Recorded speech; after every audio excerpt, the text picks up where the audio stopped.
Começando então aqui a nossa aula. Graça e paz, meu irmãozão. Graça e paz. Mais uma vez, já oramos, já clamamos a misericórdia do Senhor. Hoje é a nossa quinta aula e a gente vai estar trabalhando sobre o tema de hermenêutica. E como hoje o tempo vai ser um pouco mais breve, vamos fazer apenas 2 blocos. E eu quero ler com o meu irmão um texto que está em Atos, capítulo de número 17, versículo de número 11. Atos 17, 11. Isso, Atos 17, 11. Nós trabalhamos esses dias todos sobre as leis, as regras, ou melhor dizendo, né, da hermenêutica. E hoje a gente vai trabalhar aqui na quinta regra. Mas antes de irmos para as regras, tanto a regra fundamental, a regra áurea, quanto a primeira, a segunda, a terceira e a quarta que trabalhamos, hoje a gente vai para a quinta regra. E antes de entrarmos no tema, porque hoje a gente vai falar sobre essa quinta regra, e se der tempo a gente vai trabalhar também um pouco sobre figuras de linguagem. Mas antes disso eu quero ler o texto aqui com o irmão sobre Atos 17, 11. Achou? Achei. Qual é a sua versão? Aqui é revista corrigida, né? Ótimo. Então leia para nós, que depois eu vou ler na King James. Ora, estes de Bereia eram mais nobres do que os de Tessalônica, pois receberam a palavra com toda avidez, examinando as Escrituras todos os dias, para ver se as coisas eram de fato assim. Muito bom. Na NVI diz, os bereanos eram mais nobres do que os tessalonicenses, pois receberam a mensagem com grande interesse, examinando todos os dias as Escrituras, para ver se tudo era assim mesmo. E agora olha só a King James, o que ela diz. Os bereanos eram mais nobres do que os tessalonicenses. Portanto, receberam a mensagem com vívido interesse e dedicaram-se ao estudo diário das Escrituras, com o propósito de avaliar se tudo correspondia à verdade. Essas 3 versões expressam aqui como eles eram. Agora, olha só que interessante e curioso. Quem eram os tessalonicenses? Quem eram os tessalonicenses? Pergunta ao irmão. Os Tessalonicenses? Quem eram eles?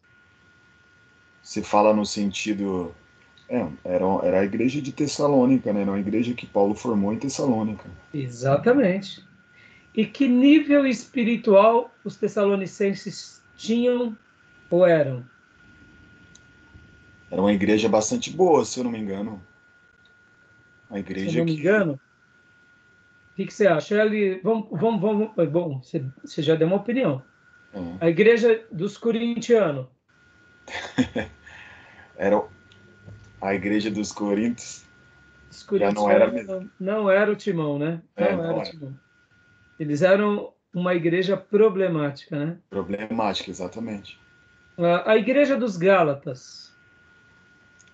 Era uma igreja, na minha opinião, assim, que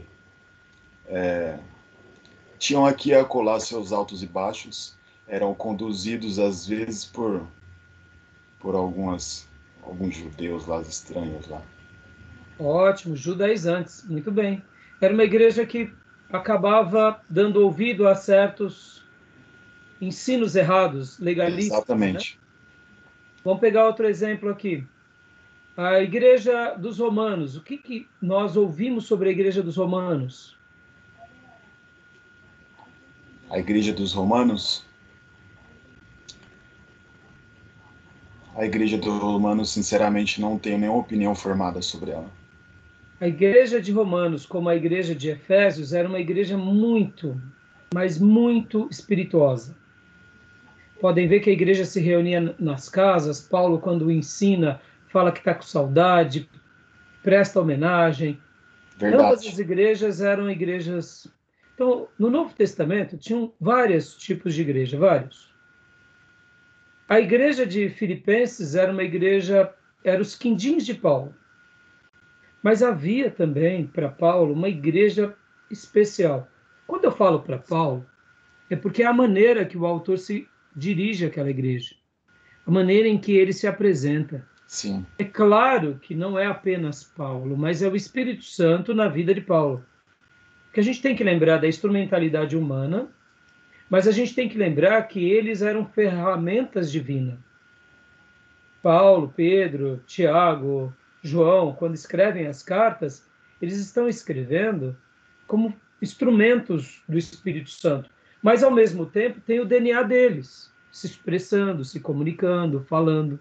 Podem ver que na igreja dos Coríntios era uma igreja muito problemática, que Paulo já começa falando, ó, há entre vocês a sabedoria do homem, que não tem nada a ver com a sabedoria de Deus, há entre vocês divisões, há entre vocês incesto, há entre vocês confusões com os dons, há entre vocês todo tipo de carnalidade, ao ponto que vocês usam os dons sem o vínculo do amor, ou seja, vocês estão totalmente equivocados. E aí Paulo escreve essas cartas, porque não é apenas 1ª e 2ª Coríntios, vocês vão aprender em teologia do Novo Testamento, ou melhor, em introdução ao Novo Testamento, que houveram pelo menos 3 cartas aos Coríntios, ou quem sabe 4 cartas. Paulo não escreveu apenas. Quando lemos as cartas, Paulo está dizendo, como anteriormente eu já vos escrevi, já falei com vocês por carta, ou seja, dá indicações claras de que outras cartas já tinham sido direcionadas àquele rebanho. Eu penso que aqueles líderes desviados pegavam as cartas de Paulo e picotavam, porque ninguém achou na história. Penso eu, isso é um pensamento meu. Bom, mas o que eu quero dizer, e a igreja de Tessalônica? Por que eu estou falando sobre isso? Como que era a igreja de Tessalônica? Como que era a igreja de Colossos? Eram igrejas muito boas, mas a igreja de Tessalônica, quando Paulo está escrevendo logo no início, há umas indicações de que eles eram de alto calibre. Vamos lá. 1 Tessalonicenses 1, do versículo 1 ao 3.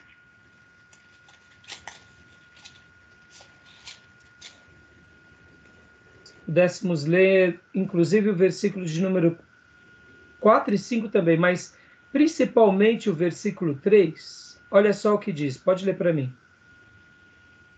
Recordando-nos diante de nosso Deus e Pai, da operosidade da vossa fé, da abnegação do vosso amor e da firmeza da vossa esperança em nosso Senhor Jesus Cristo.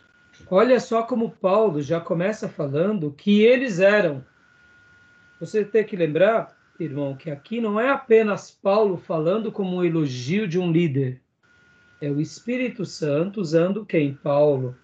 E não só Paulo, porque aqui a carta é escrita por Paulo e por Silvano ou Silas, ó. Pode ver. E Timóteo, ó.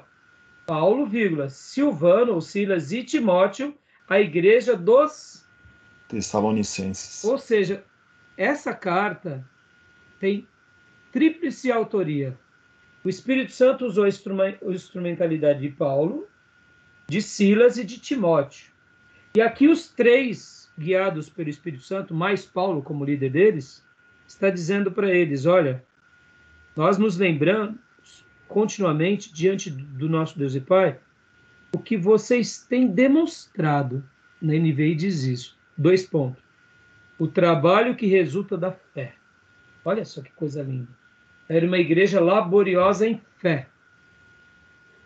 O esforço motivado pelo amor. Ou seja, eles não tinham apenas palavra, como os corintianos. Eles tinham amor em atitude. Eles tinham essa demonstração de amor pelo esforço. Ou como alguém já disse, o amor é o que o amor faz. e a perseverança proveniente da esperança em nosso Senhor Jesus Cristo. Ou seja, eles eram virtuosos. Por que eu fiz esse apanhado aqui, esse pano de fundo? Porque em Atos, o Espírito Santo registra que havia um grupo mais nobre do que os nobres. Dá para imaginar isso? Aqui eles tinham essas virtudes, eles tinham esse empenho, mas os bereanos tinham tudo isso e um detalhe a mais. Qual era?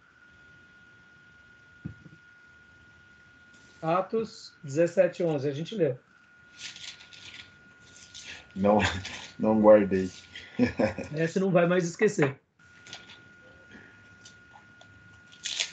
Atos 17. Você não vai mais esquecer.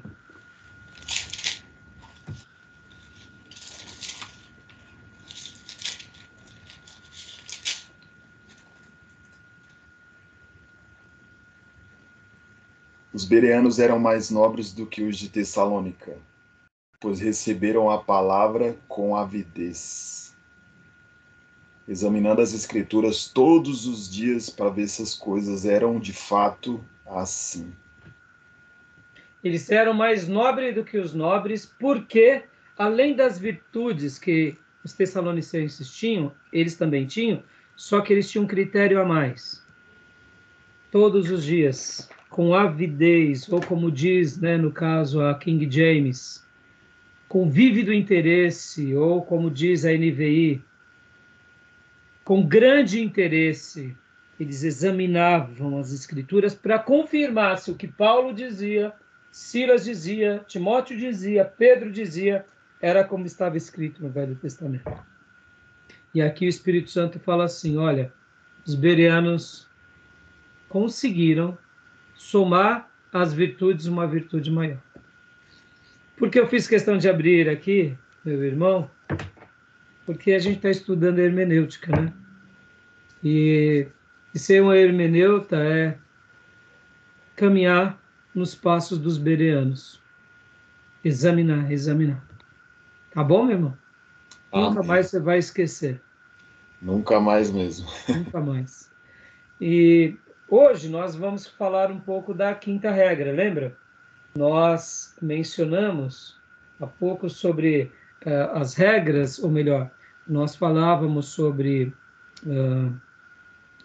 o livro, o texto, né, do Nelson e do Lund, e diante do livro-texto do Nelson e do Lund, nós aprendemos o quê? Que esse material, ele ensina a regra fundamental, e não só a regra fundamental, mas ele ensina também o quê? Aquilo que a gente já vem trabalhando, que são as regras de 1 a 5. Então, eu quero agora trabalhar com meu irmão e aqui fazer algumas lições de casa e até recapitular aqui alguma coisa que a gente já aprendeu sobre a regra fundamental. Qual é a regra fundamental mesmo? A Bíblia interpreta ela mesma. Show. Qual que é a primeira regra? Sentido usual e comum. Do quê? Sentido usual e comum do quê? Das palavras. Das palavras. E a segunda regra? Frases e conjunto de palavras, é o que nós temos que analisar. Ótimo. Maravilha, isso aí. E aí, terceira regra. Terceira regra é você analisar o contexto. Contexto, texto e o contexto. O texto né? E o contexto. Lembrar sempre do contexto, mas o contexto, ele a gente só pode examinar o contexto partindo do pressuposto do texto, né? Então é o texto e o contexto. A gente pega ali as palavras, o sentido indicado no contexto, no texto, e aí a gente vai fazendo aquele apanhado. E a quarta regra? A quarta regra, se eu me recordo, é você ver o desígnio e o propósito do escritor e do livro. Exatamente. Lembra que eu falei com você nas outras aulas, irmão, falei tanto com você quanto com o pastor Johnny, sobre que não há, em especial, um método de você fazer a hermenêutica. Lembra que eu até, numa das outras aulas, eu disse assim que existem técnicas das mais variadas, existem ferramentas, não existe um padrão, não existe um padrão. E olha que interessante, enquanto eu estava fazendo minha lição de casa, eu achei aqui o livro do irmão pastor Raimundo F. de Oliveira, né? Esse querido irmão assembleano, ele tem, assim, vários livros, e ele é um escritor, eu diria, muito piedoso, porque ele escreveu várias obras, eu já fui muito abençoado por ele, né? E esse livro, por exemplo, só para você ter uma ideia, irmão, foi escrito em 86. É a primeira edição dele, em 86. Então, o nosso querido irmão Raimundo F. de Oliveira, quando ele está fazendo aqui o seu estudo de hermenêutica, como estudar e interpretar a Bíblia, ele está falando de hermenêutica, certo? Interpretação. Olha que interessante. Hoje, a gente vai falar da quinta regra. Então, quando a gente vai falar da quinta regra, a gente vai trabalhar aqui em paralelos. Você vai ver que a quinta regra, a gente vai entrar em paralelos de palavras, paralelos de ideias, paralelos de princípios gerais. Então, na realidade, quando a gente começa a estudar sobre a quinta regra, que parece muito simples, mas ela é interessante porque ela acaba fazendo aquilo que nós comentamos lá na primeira aula. Lembra que eu fiz uns desenhos? Vou até compartilhar aqui com você os desenhos novamente. Ó, são desenhos bem rústicos, mas eles servem para nos auxiliar de forma didática aqui. Nesse primeiro desenho que eu fiz aqui o Antigo Testamento, o Novo Testamento, fiz essas setas. Eu não sei se você vai lembrar agora, mas essas setas era que em verde aqui é o Antigo Testamento, em azul é o Novo Testamento. Essas setas indo em direção ao Novo Testamento e voltando do Novo Testamento ao Velho, em vermelho indo por baixo, indo por cima, em verde claro fazendo um contorno, dando uma ideia de que está tudo interligado. Ou seja, a Bíblia, ela é o seu próprio intérprete. Mas olha que interessante aqui. Quando a gente for estudar agora sobre a quinta regra, nosso irmão Raimundo F. de Oliveira, ele comenta aqui no capítulo de número 3, particularidades do texto bíblico. Lembra que eu falei nas aulas passadas? Não existe um método. O que existe é se você é um bereano ou não. Se você examina ou não. Como você vai examinar? Como você vai se instrumentalizar? Como você vai criar o seu método? Podem ter métodos que são melhores e métodos que sejam piores, mas são métodos. Todos são bons. Podem ser métodos, quando classifico como melhores e piores, eu estou dizendo o seguinte: uns serão mais aproveitáveis e outros menos. No entanto, todos são bons. Quero comparar agora com relação ao evangelismo. Não existe estratégia de evangelismo ruim. Ganhar uma pessoa para Cristo, todo o recurso financeiro que foi empenhado já valeu a pena quando uma pessoa aceita Cristo. Agora, se eu posso usar recursos e pessoas, e nós, como instrumentos de Deus, podemos ser usados para alcançar um maior número, logo, aquela estratégia é melhor. No entanto, nós, quando avaliamos friamente, queremos alcançar o maior número de pessoas. Mas muitas vezes Deus, na sua orientação, vai nos guiar a ganhar uma pessoa. Pastor, está falando besteira? Não, não estou. Olha o livro de Lucas e olha o livro de Atos. O médico, discípulo de Paulo, Lucas, escreve o Evangelho de Lucas endereçado a um homem. Ó excelentíssimo Teófilo, fiz uma pesquisa dos fatos, apurado, investiguei, para relatar tudo que Jesus começou a fazer.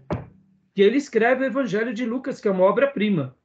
Podem ver que Lucas, ele é o Evangelho dos detalhes, porque Lucas, ele era médico, e o médico, ele é o quê? Ele é detalhista. Ele é um cientista, ele examina. Pode ver que quando vamos ao médico, ele faz o quê em nós? Exames.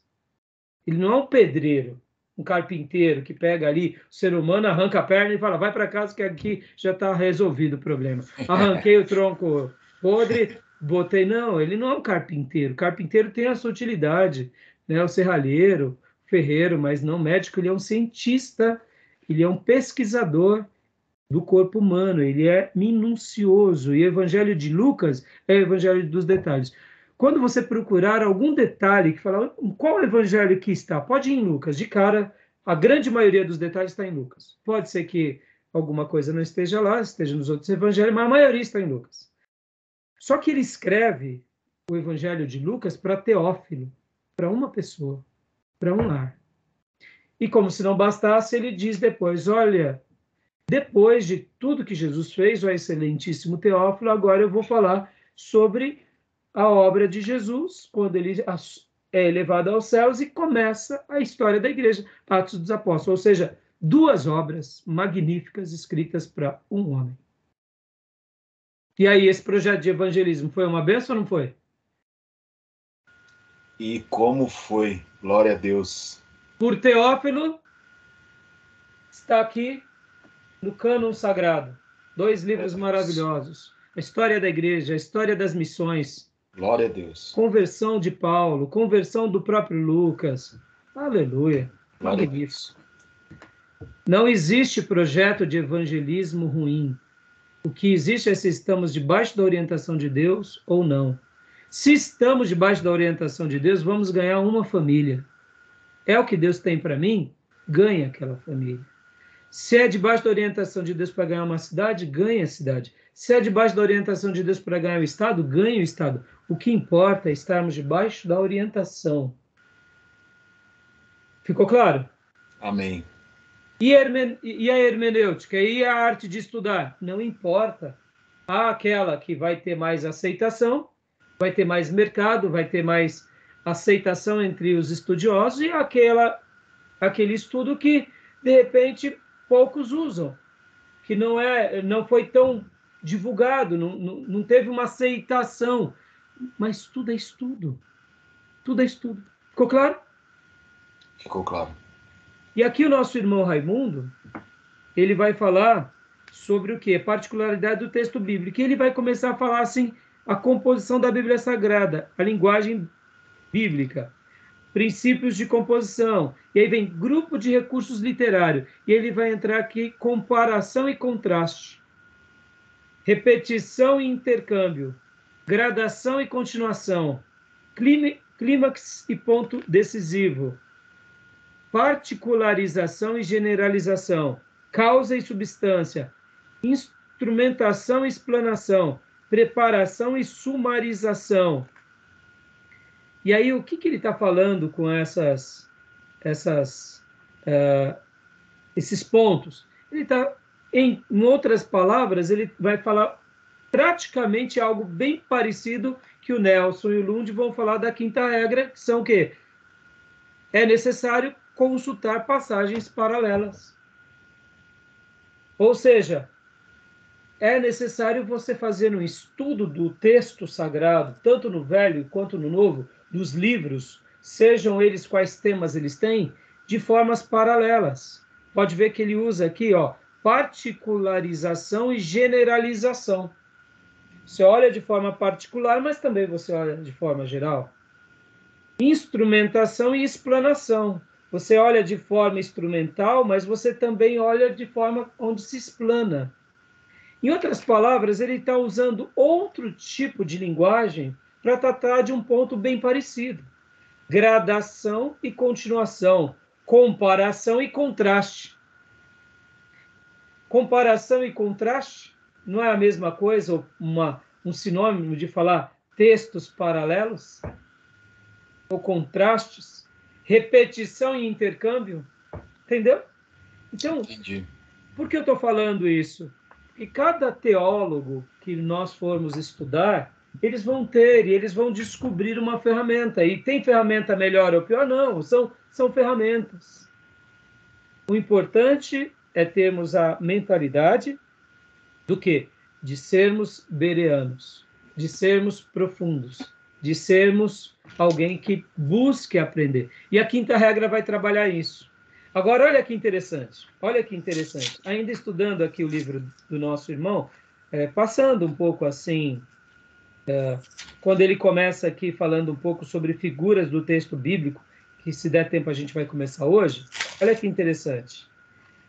Na parte que ele vai falar de profecias, olha que interessante, ele fala sobre, ele faz um gráfico aqui, eu vou até ler para você, página 51, ele diz assim, ele está ainda dentro desse capítulo, que é o capítulo de número 3, particularidades do texto bíblico, ele vai falar sobre profecia. Ele diz assim, ó, a profecia da Escritura pode ser definida como a inspirada declaração da vontade e propósitos divinos. Algumas vezes, os profetas da Bíblia predisseram acontecimentos que iriam ocorrer no futuro.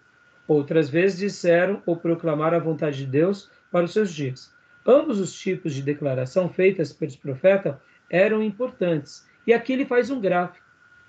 E aí ele vem explanando, olha só que interessante, interpretação da profecia. Aí ele começa a trabalhar como que se a gente interpreta uma profecia que foi falada por algum profeta que está na Bíblia. E aí ele vem dos tipos, Jesus como o tema da profecia, e logo depois disso ele vai para outro ponto, que é os tipos, e aí os símbolos, tal. Ele está comentando aqui um pouco dentro do aspecto das parábolas, das profecias, das figuras de linguagem. Olha só que interessante. Mas ele faz aqui um desenho. Ó, ele faz um desenho. Tá vendo esse desenho? Tá pequeno, pastor. Eu vou tentar fazer aqui no computador agora. Olha só que interessante. Olha que interessante. Ele faz um desenho. Então, ele começa esse desenho da seguinte forma.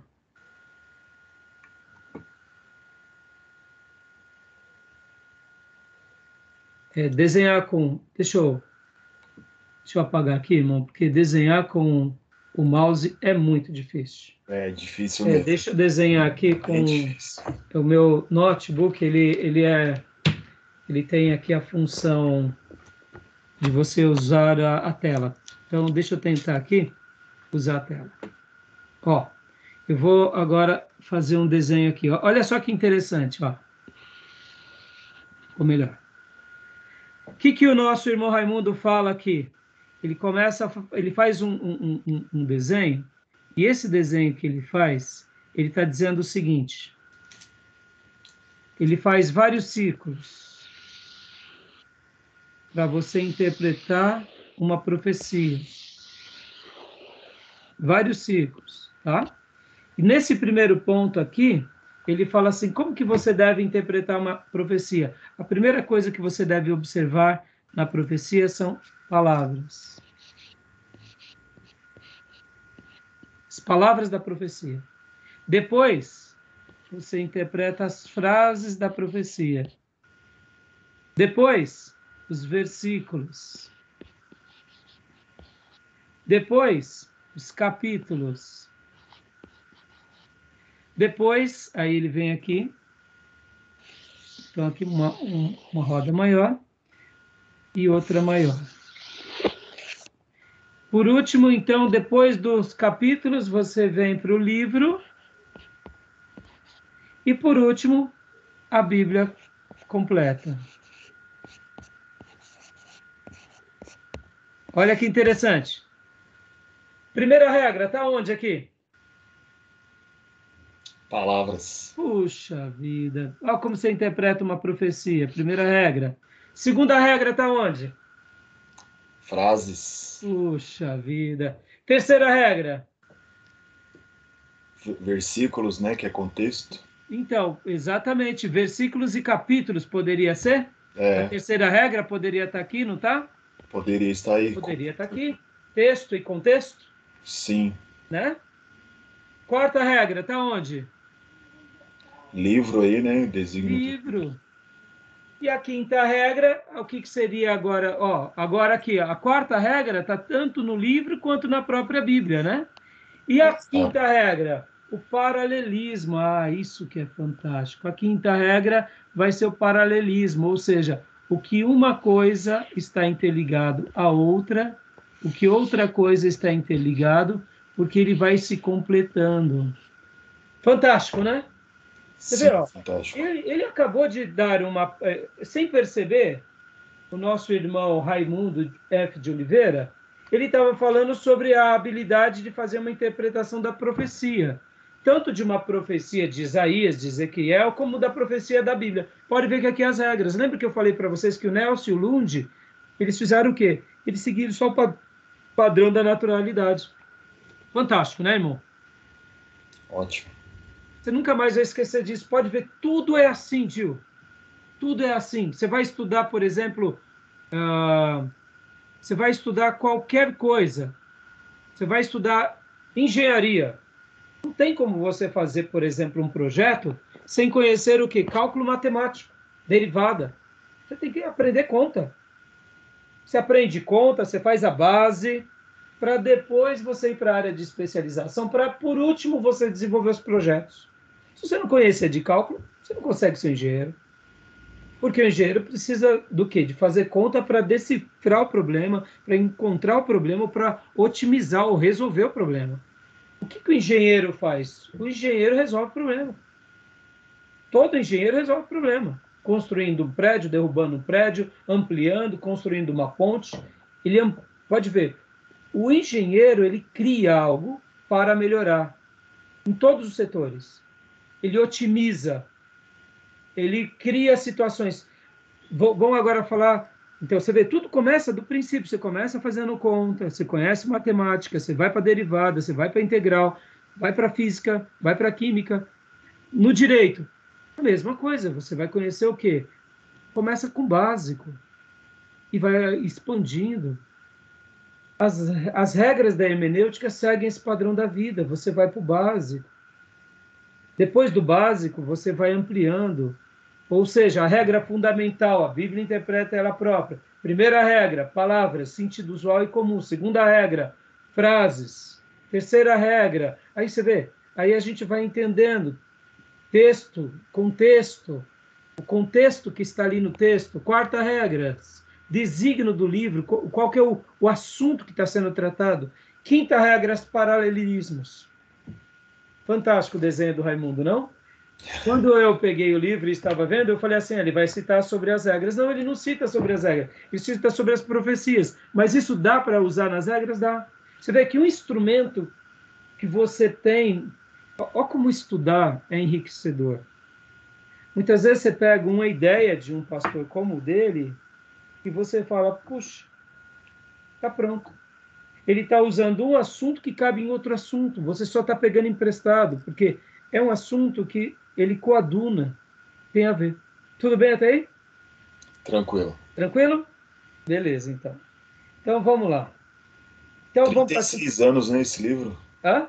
36 anos, hein? 36, mas quase aqui... idade. Mas, olha, vou te dizer, Dio, isso porque a primeira edição foi... Deixa eu ver aqui se foi esse mesmo. Olha, eu acho que a primeira edição... Não.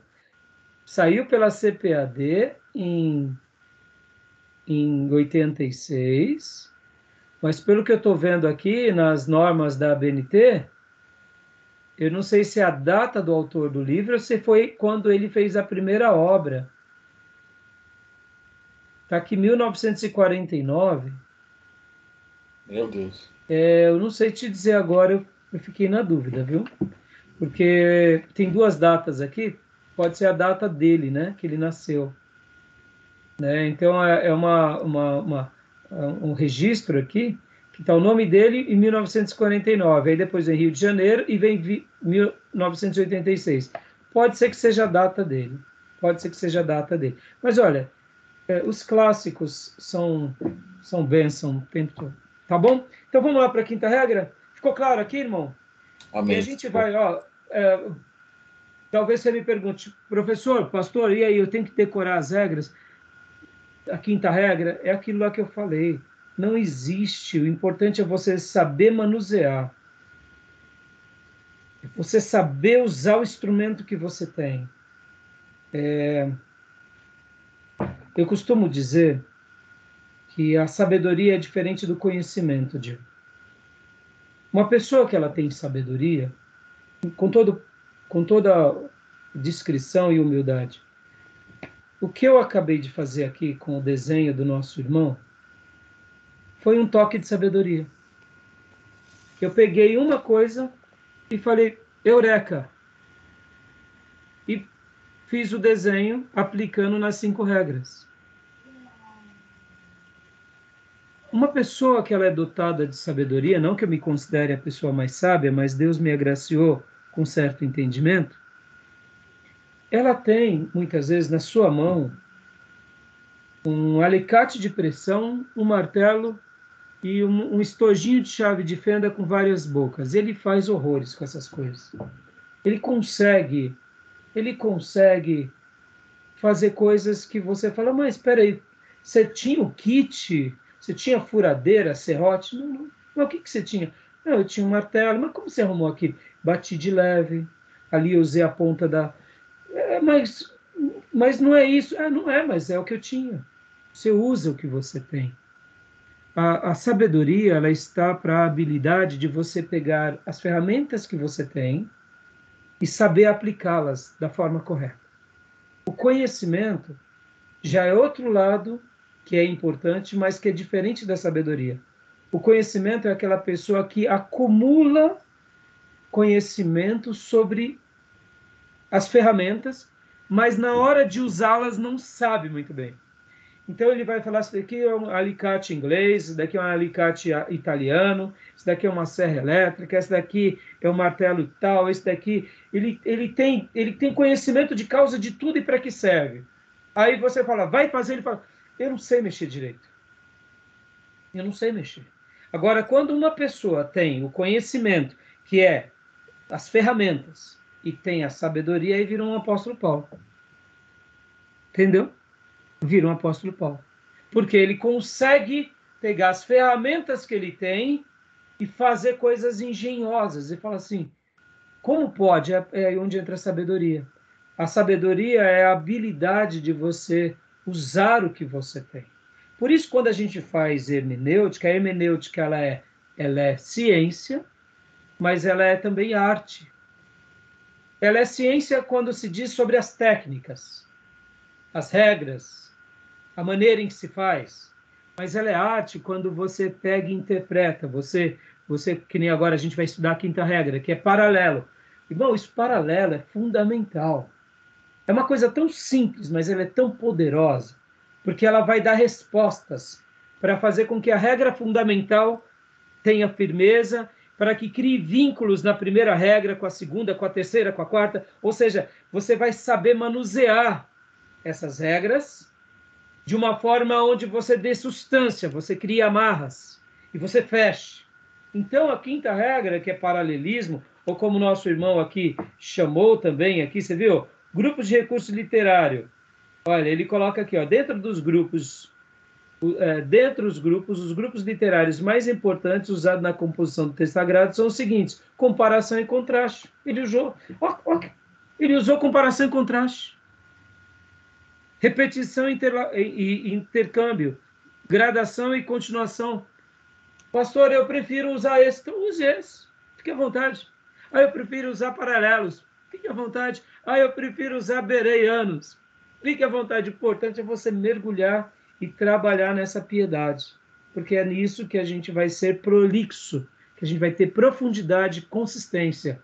E na hora que falarmos, falaremos com certeza. Deixa eu fazer um último comentário aqui para a gente ir. Há uma grande diferença entre uma profecia de um profeta e de uma convicção sagrada de um texto bíblico nos lábios de um verdadeiro profeta. Você sabe muito bem que nós, como avivados e pentecostais, muitos se enveredam para profetizar nos nossos meios. E podem ver que como que são as profecias das pessoas que profetizam geralmente. O que que elas falam? Como que elas falam? Como que elas começam? Assim diz o Senhor. Assim diz o Senhor. E depois, nos entretantos, geralmente é o quê? É só mamãozinho com açúcar? É só chuchuzinho cozido? É só coisinha boa? Ou é chicote estralando? Vamos lá, vamos ser honestos. Você fala sobre as profecias verdadeiras? Eu estou falando assim do modo geral, De um que modo geral. acontece no meio pentecostal e avivado, Ah, não, tem muita besteira, meu parceiro. Muita besteira. não é? E tem ouvidos para as besteiras? Tem ouvidos para as besteiras, viu? E as pessoas que ouvem as besteiras vão confirmar na Bíblia? Não. E elas continuam seguindo as besteiras? Sim, Continuam quebrando a cara? continuam quebrando a Mas cara. não vão buscar a Bíblia? Ou seja, são Infelizmente, cegos. não. São cegos. É de dar dó. Por que eu estou falando isso? Eu sou alguém, Gil, que olho para uma profecia com bons olhos. E para todo profeta. Mas sou alguém também que me indigno de profetas bajuladores e de seguidores de profetas, guarde bem isso, vaidosos e ególatras. Porque se o profeta está falando uma coisa do interesse, eles dão ouvido, olha, é homem de Deus, é mulher de Deus. Mas na hora que o profeta fala uma coisa que não é muito legal, ele fala, descarta. Ou seja, os profetas viraram literalmente um, um objeto de uso e abuso desses discípulos, desses profetas. Mas esses profetas também gostam e se sentem envaidecidos pelo que eles fazem, então eles nutrem esses discípulos do ego. É terrível. Há uma diferença muito grande entre um profeta que só fala coisinha gostosa, bobinha, docinha, e um verdadeiro mensageiro que diz algo. A Bíblia diz isso. A Bíblia, a palavra de... Eu posso até não dizer o nome do Senhor, mas quando eu falo, está escrito, assim diz o Senhor. Porque lá o profeta Isaías disse, Jesus disse, o que você está dizendo não é assim, você está lendo errado. Há uma grande diferença. E só uma pessoa que tem esse zelo, esse amor, ele não se envereda no caminho dos falsos profetas. E eu não digo que todos são falsos profetas, mas são profetas vaidosos, que gostam de ser aclamados como instrumentos de Deus e que têm os seus discípulos, os vaidosos e ególatras. Porque, Gil, uma pessoa que não precisa muito. Se a gente faz uma autoavaliação, se a gente está no erro e vê uma pessoa falando que vai dar tudo certo na nossa vida e a nossa vida está um caco, essa pessoa, se ela tem um pouco de consciência, ela fala, tem alguma coisa esquisita. Eu estou fazendo tudo de errado, a pessoa está dizendo que eu vou triunfar, que eu vou vencer, mas a Bíblia não está dizendo isso, Deus está me corrigindo, o Espírito Santo está me corrigindo, e só vem coisa boa. Parece que até o meu pecado é favorável. Ou seja, basta um pouco de consciência. O problema é que as pessoas dos nossos dias, elas estão perdidas na sua vaidade e no seu ego. Então, por que eu estou falando isso? Um verdadeiro seguidor das Escrituras, mesmo que ele não siga o exemplo de dizer assim diz o Senhor, na hora que ele cita a Bíblia, ele fala com autoridade, ele fala com propriedade, ele fala com profundidade. Quem faz isso? Só um bereano, só uma pessoa apaixonada por Deus. Só uma pessoa que realmente é um profeta de verdade, porque a pessoa está falando umas besteiras ou está com o caminho errado e a pessoa vai e corrigir, olha, filho, a palavra de Deus diz caminho de morte, você está seguindo o caminho de morte, você está seguindo o ego. Ou seja, ele fala a Bíblia, ele não precisa nem dizer assim, diz o Senhor, ele somente cita a palavra com autoridade. Quem faz isso? Só quem tem uma hermenêutica piedosa, quem tem uma hermenêutica profunda, como um bereano. Agora, o falso profeta pega só o quê? Caixinha de profeta, caixinha de promessa. Ó vermezinho de Jacó, eis que eu te digo. Só tem coisinha boa, só coisa boa. Essa é boa. Ai, meu Deus do céu. Então, vamos lá. Quinta regra. Vamos lá. Mas eu fiz esse comentário para mostrar o seguinte, que a gente tem que ter na nossa vida esse critério. para a gente poder realmente crescer para valer. Tá bom, meu irmão? Tudo bem? Vamos lá, então, quinta regra? Vamos lá. Quinta regra. Vou compartilhar aqui com você.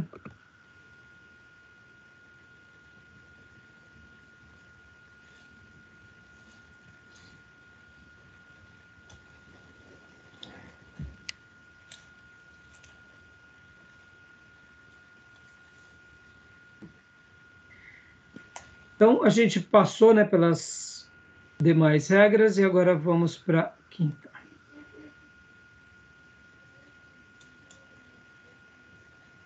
Introdução à quinta regra.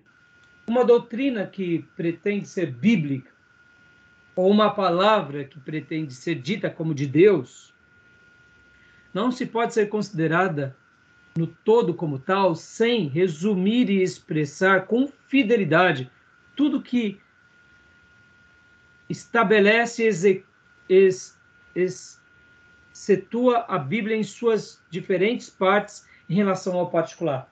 O que o nosso irmão que compôs esse slide está querendo dizer aqui?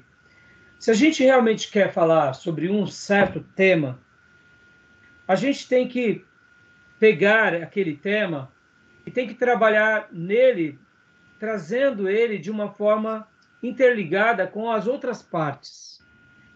A gente não pode separar uma coisa da outra ou isolar, simplesmente porque é assim.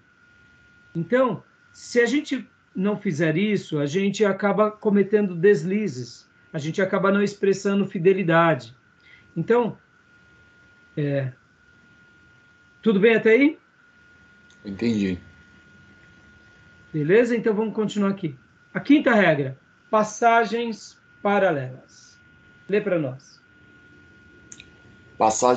Paralelas.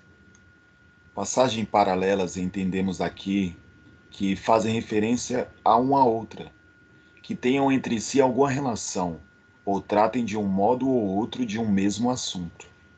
Ou seja, elas, como o nome já diz, são paralelas. Os assuntos serão paralelos. As relações serão paralelas. É possível que num texto tenha um paralelismo com outro, claro, e nós veremos isso o tempo todo. Desde Gênesis 3,15, que é o proto-evangelho, quando Deus fala que a mulher, da semente dela, vai nascer aquele que vai pisar na cabeça da serpente, mas a serpente vai morder no calcanhar, ali já era uma profecia. Do quê? De que de uma mulher viria o Redentor. No entanto, ele seria golpeado. Ali, quando Moisés recebe essa profecia, ele não podia dizer que era Jesus, ele não sabia dizer qual era o nome, se morreria na cruz, ele só sabia do seguinte, Deus revelou para ele, olha, tem ali uma profecia, e da semente da mulher vai vir alguém que vai pisar na cabeça da serpente.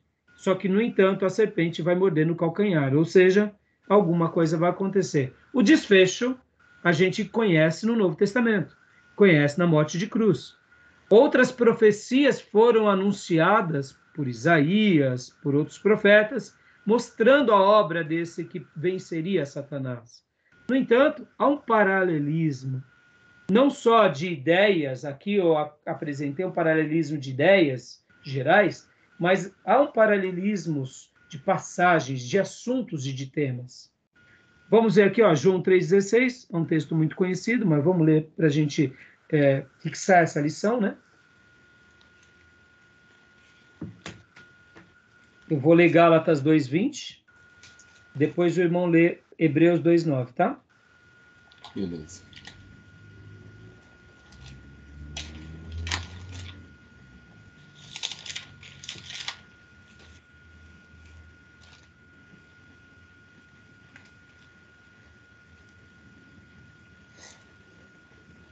Pode ler para nós, João 3,16, meu irmão.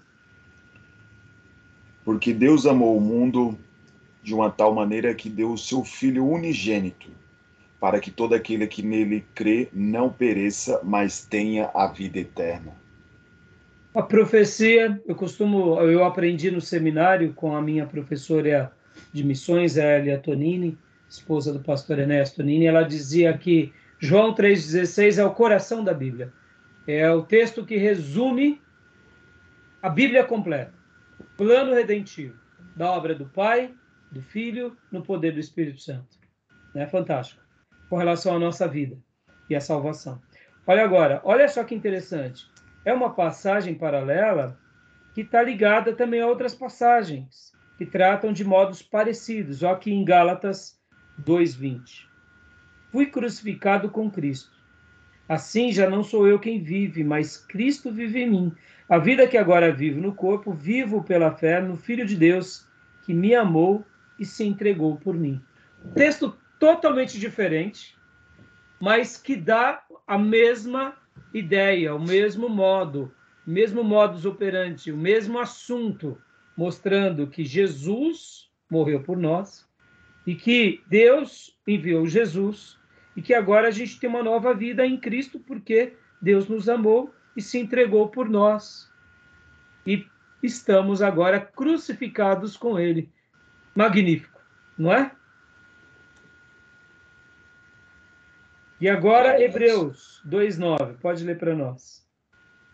Vemos, todavia, aquele que, por um pouco, tendo sido feito menor que os anjos, Jesus, por causa do sofrimento da morte, foi coroado de glória e de honra, para que pela graça de Deus provasse a morte por todo o homem. Olha só que interessante, 3 versículos que estão diante de abordagens totalmente diferentes, mas com ideias paralelas, com mensagens paralelas. A relação delas é bem complementar. Então, dentro de uma perspectiva na hermenêutica, na interpretação, isso deve ser feito. Por quê? Porque nós temos a regra fundamental que a Bíblia interpreta a ela própria. Ou seja, não há nenhum problema nós unirmos uma ideia com a outra, um texto com o outro, um assunto com o outro, porque eles se complementam. Olha que interessante. É uma palavra, é uma frase, é um contexto com um desígnio que traz um sentido completo. São situações diferentes, podem estar no Velho Testamento, em livros poéticos, proféticos, mas eles se completam. Fantástico, né? Amém. Tranquilo até aí? Tranquilo, tranquilo. Tranquilo? Então, a quinta regra, passagens paralelas. E aqui, dentro dessas ideias de passagens paralelas, existem 3 tipos de paralelos. Primeiros tipos de paralelos de palavras. Olha que interessante. Antes disso, deixa eu mostrar outro slide aqui para você, meu irmão, do nosso livro-texto. Olha que interessante aqui.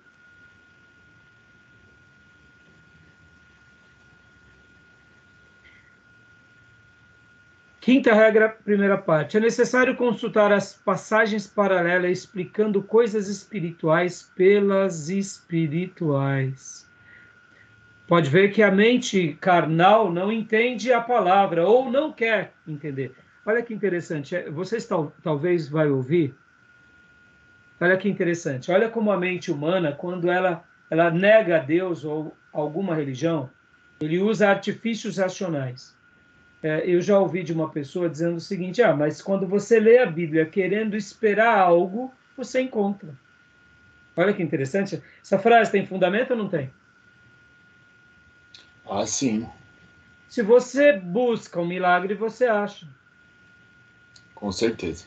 Essa é uma ideia humana, inteligível, no entanto, regada de gadareno. Por quê? Porque na vida toda, a gente faz isso o tempo todo. A gente não vai trabalhar para ser demitido.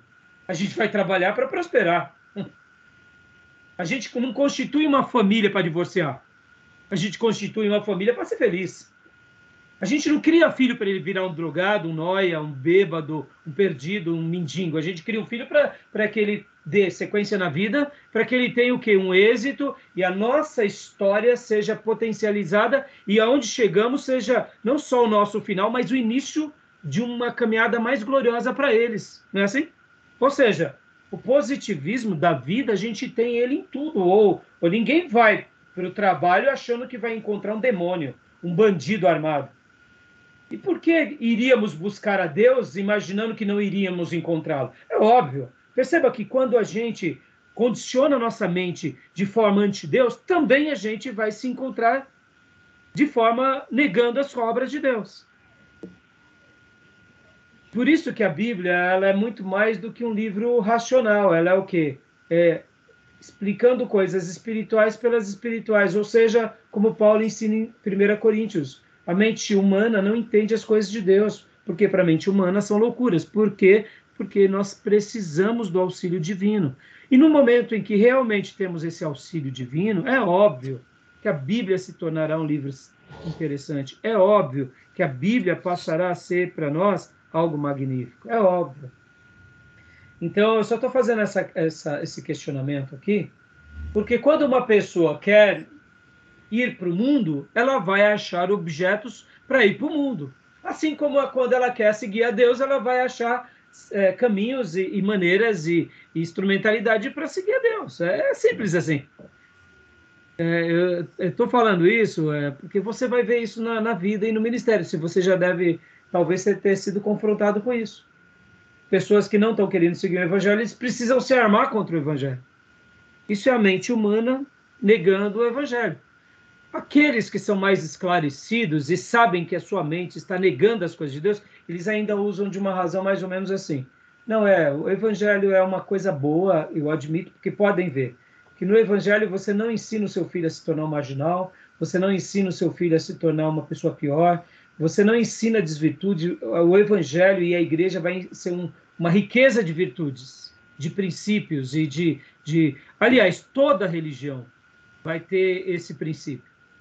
A gente não pode aqui porque somos evangélico e outro é espírita, não. Toda religião, partindo de um pressuposto que prega a bondade, nos eleva. Agora, dentro das religiões, o evangelho, na minha opinião, que sigo o evangelho, está muito acima de todas elas. Por quê?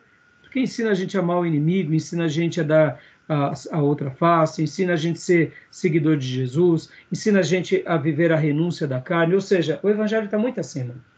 Por que eu estou falando tudo isso? Uma pessoa um pouco mais esclarecida, que não quer seguir o evangelho, ela vai usar a mente humana, vai, mas ao mesmo tempo ela vai dar a mão palmatória dizendo, não, eu não estou seguindo porque eu estou escolhendo fazer a minha vontade. Agora, essa admissão, ela é mais... A pessoa tem que ser mais honesta, né? Para falar, não, eu estou seguindo a minha vontade. Eu quero ir para o mundo porque eu quero conhecer os prazeres. Eu diria que essa pessoa ela está sendo um pecador consciente. Perigoso, mas consciente. É menos ruim do que aquele outro que cria situações racionais para negar o evangelho, para negar Jesus ou, quem sabe, para defamar, ou criar desculpas das mais baixas para justificar que não está seguindo o evangelho. Né? Então, eu só estou mencionando isso porque eu quis mencionar. Tá bom? Vamos dar uma pausa aqui na gravação? Já deu 58 minutos, a gente vai abrir uma outra gravação e hoje a gente só vai ficar nessas duas aulas, tá bom? Ok. Eu vou dar uma pausa agora, tá bom? Beleza. Só um minutinho.